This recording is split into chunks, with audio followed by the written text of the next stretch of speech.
Hey guys, welcome to my channel. As you see in the thumbnail, what if Issei Reborn by the Ddraig part 3. Before we start, please do support for more awesome content and also do like, share, comment and also watch previous episodes. Let's start the video. Once Issei gave 2 pats on the pile of dirt with his shovel, he slowly walked to Rias with a dangerous look in his eyes. Rias took a few steps backwards.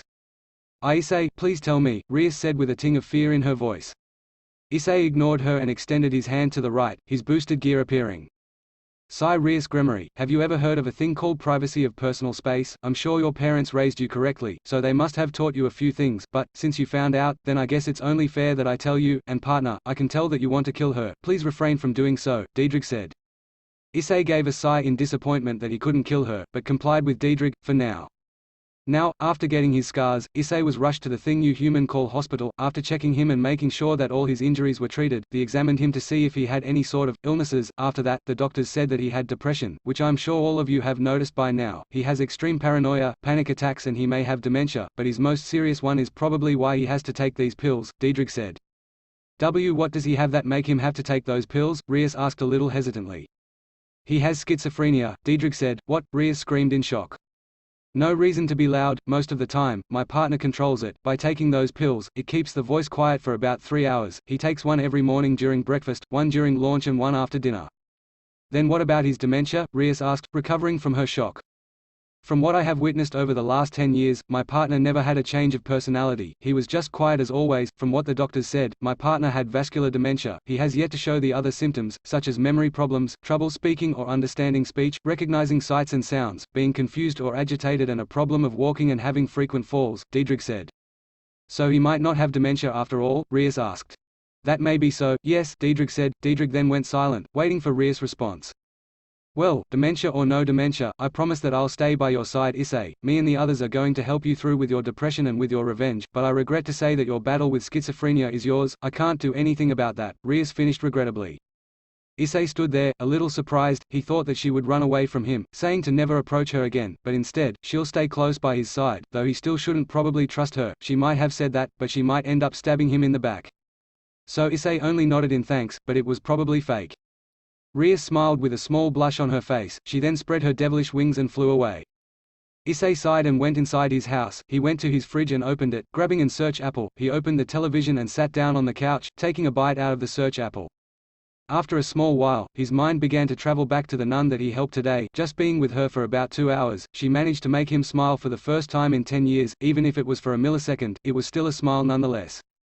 But then, his mind traveled to the church that he took her. Something seemed kind of off about that place. It was like something dark and evil were behind those doors of the church. Who knows, he might just be overreacting about the whole situation, but still, it's okay to ponder. Issei rubbed his one eye and closed the television. He stood up and filled a cup with water. He put the pill in his mouth and drank the water. Issei went upstairs and took a shower. He then went to his bedroom to get himself some sleep. The next day, Issei woke up, blinking a few times at the rays of sunlight hitting his face. Just like 2 days ago, no nightmare. He yawned quietly and got out of bed. He went downstairs and cooked some fried pork with ginger, rice and miso soup. After finishing breakfast, he took his medicine and sat on his couch, wondering what to do today. He could either go for a walk around town to relax a little bit or try and find Asia. After questioning his choices, he decided to go look for Asia. He took his key with him and exited his house. His first target was of course where he first saw her, and that was the park. After arriving at the park, he saw her sitting on one of the benches, just looking around. He approached her silently. Issei tapped her shoulder once, making her jump in surprise. Once she saw who it was, she relaxed and smiled. I've been looking for you. I wanted to see you again, Asia said shyly. Issei looked at her with a little bit of surprise behind his eye. He suppressed the urge to smile. I wanted to go have lunch with you once more. Is that okay with you? Asia asked with a smile and blush. Issei nodded and mentioned for her to follow him. Could we eat at the same place where you first treated me? I enjoyed the food, Asia said with a happy smile. Issei only nodded. After arriving at the burger joint they went yesterday, they ordered their burgers. Asia ordered a cheeseburger like last time, while Issei bought a teriyaki burger. I know you haven't spoken in a while, but I was wondering if I could maybe heal your throat, Asia said, looking to the left. Issei looked at her. He thought about being able to talk again, but in the end, he shook his head, saying no. Why not? Asia asked. Issei only shrugged his shoulders. He didn't know why he refused to let her heal him, but he thought it was for the best. After finishing their lunch, Issei and Asia walked around the town for a bit. Since Asia was new in town, it was a good chance to show her a little bit of the city. After walking for about 10 minutes, Asia suddenly stopped and looked at what looked to be an arcade. Issei stopped walking once he noticed that Asia wasn't beside him. He turned back and saw her looking at the arcade. I haven't seen an arcade before, I have heard of them, but haven't actually seen one. Can we go in? Asia asked with hopeful eyes. Issei nodded and led her inside the arcade. Once inside, Asia's eyes light up at the sight. There were many types of racing games, classic games and many more. This is amazing, Asia said with excitement. Issei looked at her and then looked at the ground. He smiled for a second and then went back to his normal depressed look. After showing Asia around and playing a few games, it was time for them to leave. Asia then suddenly stopped and looked at the claw crane. Issei looked at her and saw her staring at a doll inside the machine. "Oh, that doll is so cute," Asia said with a smile. Issei walked up next to her and saw the doll that she was staring. He pulled out a coin and inserted it inside the machine. He grabbed the joystick and moved the crane on top of the doll Asia wanted. He pushed a green button and the crane slowly lowered on top of the doll. The crane grabbed the doll and moved it towards a hole in the lower right corner. The crane let the doll drop in the hole. Issei grabbed it from the small door at the bottom of the machine and gave it to Asia. "Thank you very much, Issei," Asia said with a happy smile on her face as she hugged her new doll. Issei nodded at her and started to walk towards the exit. Again, he noticed Asia not following him. He looked behind him and saw Asia still hugging her doll, smiling and looking at the floor, but her smile wasn't the smile of someone happy. She had a sad smile on her face. Issei approached her slowly. Once he was close, Asia looked up at him. "Hey, are we friends?" Asia asked, looking straight into his eyes. Issei looked at her weirdly for a second, wondering as to why she would ask such a question, but nonetheless, he nodded. Asia looked at him for a second, still smiling sadly. She then looked at her doll. "I'm sorry for asking such a question. When I was born, I didn't know who my mother or my father was. I was an orphan. After being given the sacred gear, Twilight Healing, I became the holy priestess." "Wait, you do know what a sacred gear is, right?" Asia asked, a little worried. Issei nodded. "How do I know that you are not lying?" Asia asked. Issei looked around and saw that nobody was around them. He extended his right hand forward and his boosted gear appeared. Asia gave a real smile this time, but it quickly went back to the sad one she was wearing earlier. "After becoming the holy priestess, I met a devil. I don't remember him name though. Anyway, I found him at the blink of death and I had no other choice but to heal him. After the nuns learned about me healing a devil, they banished me from the church. I have been traveling ever since," Asia finished sadly. Issei looked at her, signs of pity evident in his eyes. He then walked up to Asia and put his hands on her shoulders. This action caused Asia to look up at him with wide eyes. Issei then moved one of his hands to the back of her neck and pulled her close, hugging her. Asia was a little surprised by Issei's action, but she was happy at the same time. They stayed there hugging for a couple of minutes, Issei deciding to break apart. Asia was a little disappointed that the hug was finished, but she gave a happy smile nonetheless. "Thank you, Issei, thank you for listening to me, and thank you for being my first friend," Asia said, tears of happiness trickling down her face. Issei wiped her tears with his fingers and gave her another quick hug. He then grabbed her hand and they walked out of the arcade, holding hands.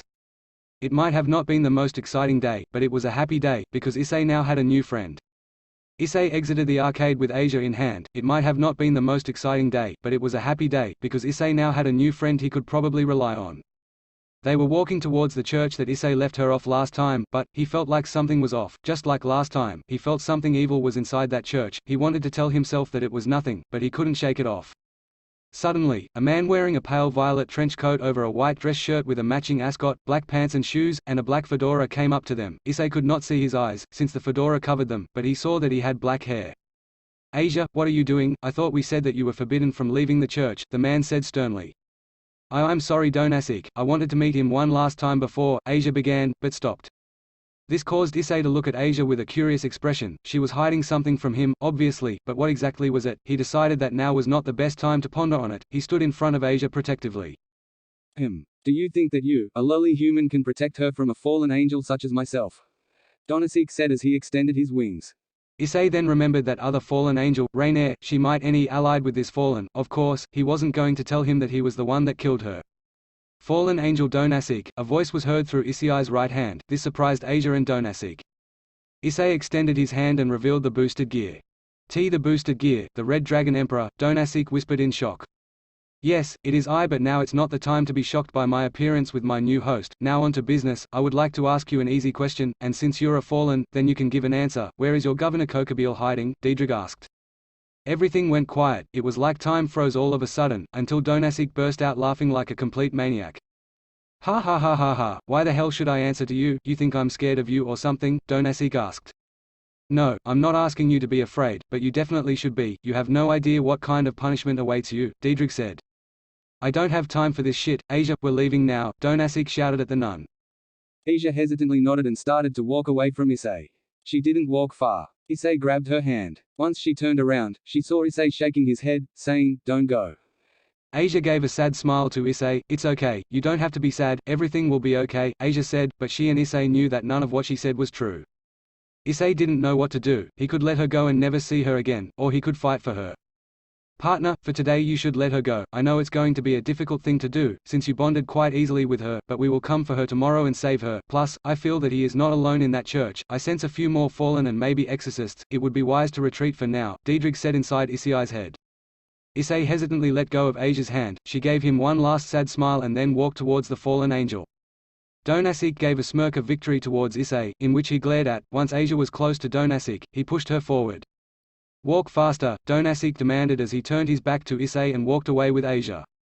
Issei stared at their retreating form. They soon disappeared behind the doors of the church. Issei stared at the door in which Asia and Ddraig entered. He boiled his hands into fists, a few bones cracking. He was not going to let anything bad happen to her. Tomorrow is going to be a hell of a day. Once Issei arrived home, he opened his door and went to his kitchen. He took his medicine and looked up at the clock on the wall. It was 7:57. Issei heard his stomach growl in hunger. He made himself a bowl of cereal for tonight. Once he finished, he put his bowl in the sink and made his way upstairs. He took a quick shower and went to bed. Inside Issei's dream, Issei's eyes snapped open. He looked around the area that he was in. From what he could tell by a cross that was in the center in the room and from the chandeliers that were on the ceiling, he was inside a church.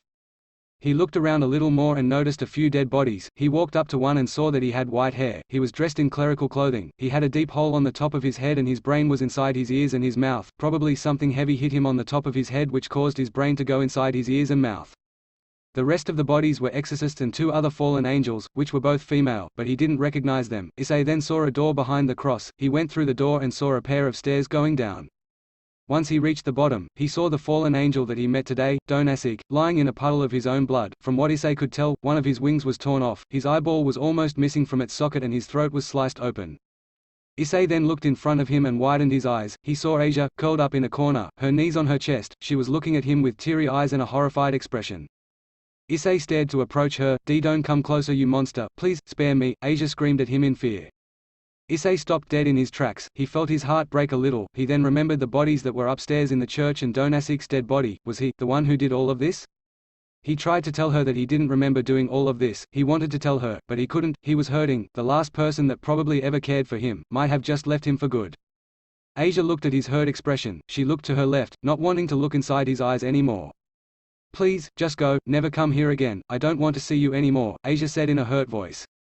That was it. He tried to tell himself that this was not real, that he'll soon wake up in his bed and go through a day in school like nothing ever happened, but yet his mind told him something else. This is reality. He remembered going to sleep. He remembered sleep embracing him, yet this felt real, too real for his liking. He, I told you, to not get too attached to someone. Now look at you, you're pathetic," the voice said inside Issei's head. Issei clutched his head, wishing for the voice to leave him alone, but it isn't that simple.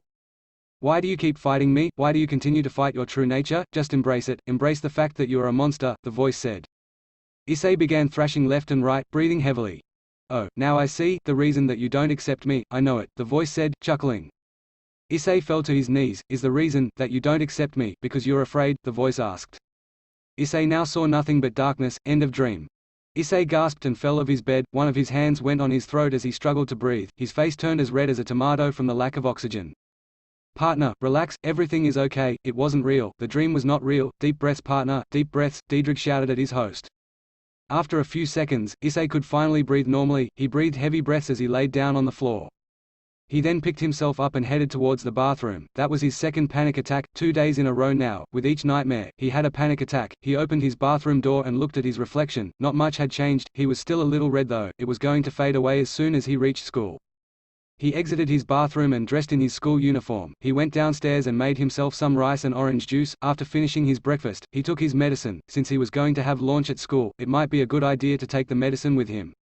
And so he did. He put the Thorazine inside his school bag. He exited his house and locked the door with his key. He stuffed the key inside his pocket and made his way to Quo Academy. Once arriving, he saw once again that the perverted duo were once again being chased by the kendo club. He ignored the commotion and made his way to his classroom. Once reaching the stairs, he was stopped by the Prince of Quo himself, Kiba. "Issei, Rias told us about the medicine that you take. I want to say that we'll try and help you through this. We are after all friends, right?" Kiba asked, flashing Issei one of his smiles. Issei looked at him for a few seconds. He then nodded. Also, come to the clubroom at the end of school, there is something that Rias wants to tell us, Kiba said once more, before walking up the stairs, going to his own classroom. Issei soon followed. He entered his classroom and took his sit. He waited patiently for the bell to ring. Don't come any closer, you monster, please spare me, he heard Asia's voice from the dream, repeating those 9 cruel words to him.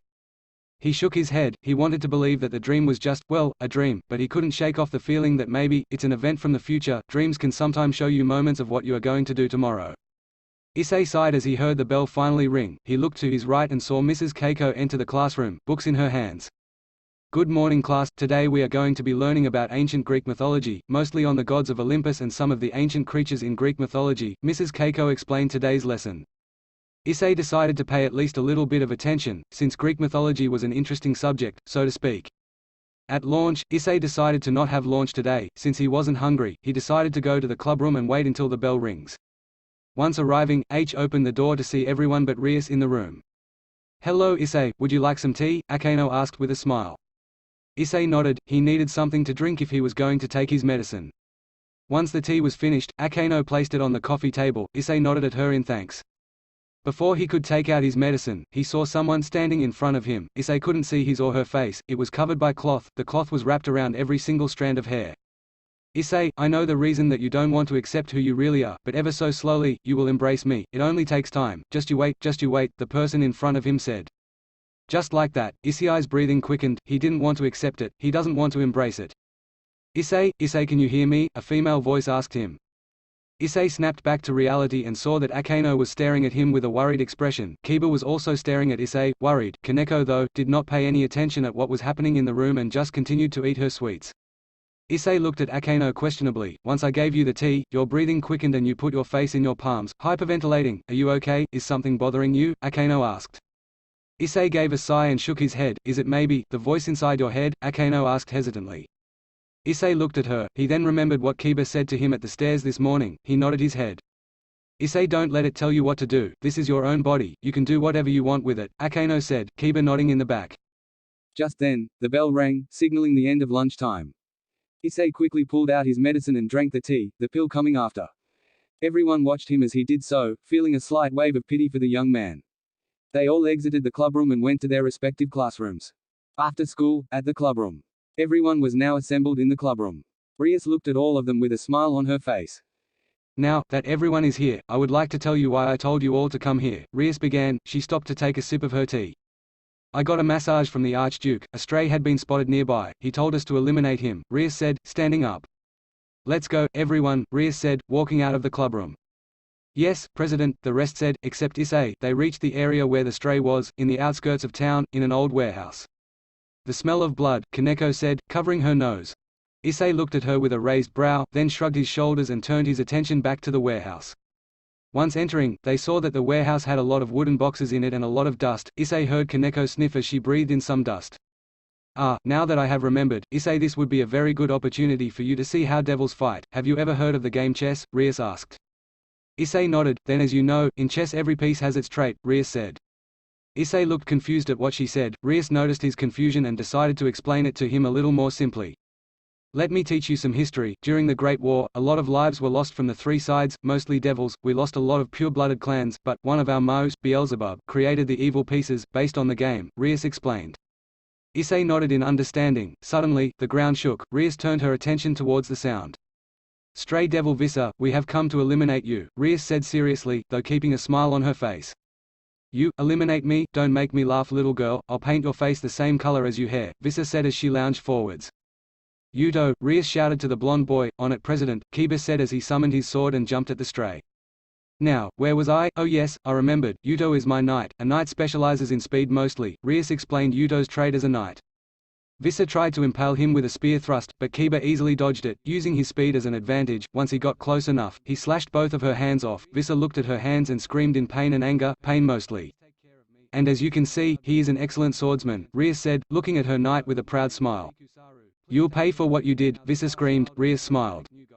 Now, second is Kaneko, who is a rook. She specializes in strength and she also had a very high defense. Once Rias finished her explanation on Kaneko's traits, Visa stomped on her. Issei stood though, as well as Rias, were not that worried. Once Issei heard that she had a very high defense, he was sure that she was okay, and okay she was. Thanks for watching. Part 3 is over. Hope you all enjoyed. If you like this video, please do like, share, comment and subscribe.